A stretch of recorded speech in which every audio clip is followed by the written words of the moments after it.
Hello friends, good evening.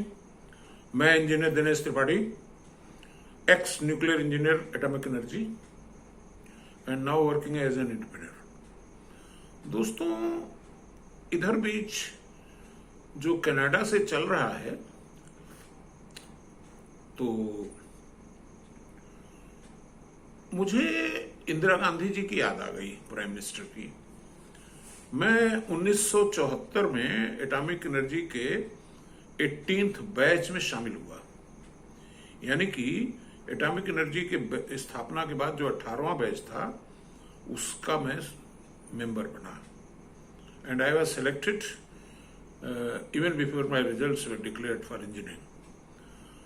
बहरहाल जब मैं वहां गया तो साल भर की ट्रेनिंग होती है, लेकिन ट्रेनिंग के दौरान ही ये पता चला कि जो एटॉमिक एनर्जी में रिएक्टर्स उस समय बनते थे वो कैन डू टाइप के थे, यानी कि कनाडा इंडिया कोलैबोरेशन से।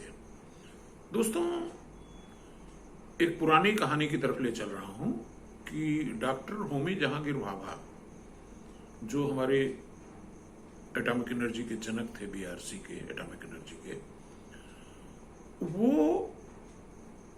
कैंपबेल के साथ जर्मनी में न्यूक्लियर साइंस की कुछ पढ़ाई किए थे। Campbell became the chairman of atomic energy Canada limited and doctor Bhabha was chairman atomic energy India. तो दोनों की दोस्ती थी। उस दोस्ती के चलते इंडिया ने कैन डू रिएक्टर्स अडॉप्ट किए। देखिए, ऐसा होता है कि फिशन जो होता है, जो रिएक्टर या बॉम्ब जो भी होता है, तो फिशन प्रोसेस में जो एनर्जी रिलीज होती है उससे होता है। तो फिशन प्रोसेस के लिए पूरे विश्व ने यूरेनियम 235 को चुना था, जिसमें यूरेनियम, देखिए यूरेनियम जो नेचुरल होता है उसमें 235 की परसेंटेज 1% से भी कम होती है, और वो 235 निकालने में बहुत ज्यादा सेंट्रीफ्यूजिंग करनी पड़ती थी, जिसकी टेक्नोलॉजी यूएस या कुछ कंट्रीज के पास थी। तो India instead of going for the centrifuge technology, we opted for natural uranium as fuel, जिसमें मेजर हिस्सा U-238 का होता था और U-35 बहुत कम मात्रा में। तो ये जो प्रोसेस थी, इसको कनेडियंस ने डेवलप किया था and they had collaborated with us and that is how we created CANDU type reactors, जिसमें नेचुरल यूरेनियम पे न्यूट्रॉन बम्बार्ड करके एनर्जी रिलीज करता है। इसमें हैवी वाटर का इस्तेमाल करना पड़ता है एज ए मॉडरेटर, जबकि जो U-235 जो सेंट्रीफ्यूजिंग से बनते हैं, उन रिएक्टर्स को साधारण पानी से भी चलाया जा सकता है।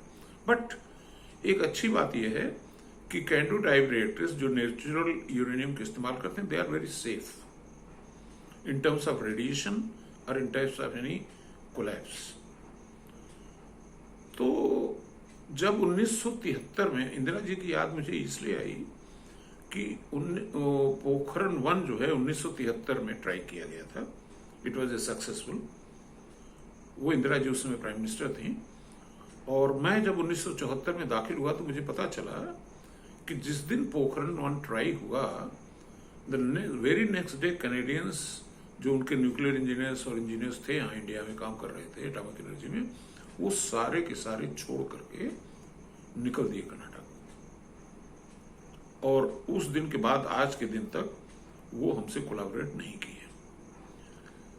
तो इंदिरा जी की बात इसलिए याद आई कि उस समय इंदिरा जी ने कहा हमारे वैज्ञानिकों को, इंजीनियर्स को, I was part of that, कि you do the technology, you develop it, जो भी ज्ञान तुम्हारे पास है उसको और विकसित करो। और दोस्तों, वो लोग जो छोटा रिएक्टर का हम लोगों को डिजाइन दे के गए थे, उसको हमने डबल और क्वाड्रपल किया। और नॉट ओनली दैट, उनकी जो ड्राइंग्स थी वो एफपीएस सिस्टम में थी।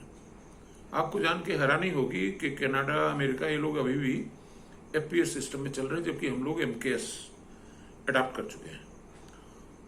तो अल्टीमेटली आफ्टर 1 ईयर ट्रेनिंग, जब मेरी पोस्टिंग पावर प्रोजेक्ट्स में हुई, पावर प्रोजेक्ट्स इंजीनियरिंग डिवीजन, जहां पे न्यूक्लियर रिएक्टर्स बनाने का कार्य होता है, तो वहाँ पे मुख्य कार्य क्या था कि कनाडा की जो एफपीएस ड्राइंग्स थी उनको हम लोग एमकेएस में कन्वर्ट कर रहे थे, क्योंकि हमारी मैन्युफैक्चरिंग यूनिट्स जहाँ पे बनते थे रिएक्टर्स और सारी चीज़ें वो एमकेएस में थी। बहरहाल आज के परिप्रेक्ष्य में मैं देखता हूँ तो इंदिरा जी के बाद मोदी जी एक ऐसे प्राइम मिनिस्टर बने हैं जिन्होंने इंदिरा जी से भी ज्यादा चैलेंज कनाडा को दिया और वो झुकने को तैयार नहीं है। वो ब्लेम कर रहा है ट्रूडो इंडिया को for the murder of A separatist, जिसको पूरे विश्व में किसी ने नहीं पसंद किया विदाउट एनी एविडेंस। तो कहने का मतलब ये है कि आज हम इस स्थिति में खड़े हैं। 1973-74 में जब वो भाग गए थे तो हमने टेक्नोलॉजी विकसित की, लेकिन आज की स्थिति ये है कि मुझे बिल्कुल जरा सा भी हमारे देश को परवाह नहीं है कि कनाडा हमारे साथ कैसा बिहेव कर रहा है। और इसलिए मैं दोनों प्राइम मिनिस्टर्स की इज्जत करता हूं, इंदिरा जी की भी और मोदी जी की भी, इर्रेस्पेक्टिव ऑफ देयर पार्टी। दोनों में जो गट्स है वो करीब करीब एक जैसे मुझे दिखे, इसलिए मैंने सोचा कि आपसे शेयर करूं। अच्छा, दूसरी एक चीज और, मैं जो कैनेडियंस के बारे में मैंने एक्सपीरियंस किया कि इस वीडियो में भी आपने सुना कि एक तरफ वो दोस्ती निभाते हैं तो फिर एक्सट्रीम तक चले जाते हैं। जैसे कि सेपरेटिस्ट जो खालिस्तानी ग्रुप है उनके साथ दोस्ती कर रहे हैं। आपको अपीजमेंट पॉलिटिक्स जैसे हमारे यहाँ होती है कि उग्रवादियों का जो है मुकदमा वापस ले लिया जाता है, उसी तरह से अपीजमेंट की हायर सुपरलेटिव डिग्री में वो चले गए हैं। मेरा कहने का मतलब ये है कि वो दोस्ती भी निभाते हैं और दुश्मनी करते हैं तो फिर छोड़ के भाग जाते हैं। तो इसलिए हमें आज भारत इस स्थिति में है कि हमको कनाडा की कोई परवाह नहीं है। हम अपनी टेक्नोलॉजी खुद कर रहे हैं। और आपको ये जान के हैरानी होगी कि कनाडा में कृषि योग्य क्षेत्रफल सिर्फ 1% है और जो विश्व की तुलना होगी उसमें प्रथम 10 में उनका कहीं स्थान ही नहीं है। जबकि इंडिया में जो कृषि योग्य क्षेत्रफल है दुनिया में सबसे अधिक है। We contribute about 11% of the cultivable command area of the whole world with 3 seasons for cropping. फिर भी मुझे अफसोस इस बात का है कि भारत कनाडा से दाल इंपोर्ट करता है। ये जो हमारे कृषि आंदोलन करता थे टिकैत वगैरह, जिसमें पंजाब के किसान ज्यादा थे, actually that was funded by Canadians. वहाँ के टेंट्स देखें, एयर कंडीशन टेंट्स, वो सब इंपोर्टेड थे। तो मैं अपने किसान भाइयों, मैं खुद भी एक किसान हूँ, किसान भाइयों से मेरा ये निवेदन है कि इस चैलेंज को स्वीकार करें कि 232 लाख टन जो दाल हम कनाडा से इंपोर्ट करते हैं, हमको वो दाल नहीं इंपोर्ट करना है, हमको खुद भारत की धरती पर वो दाल पैदा करना है। This is what we can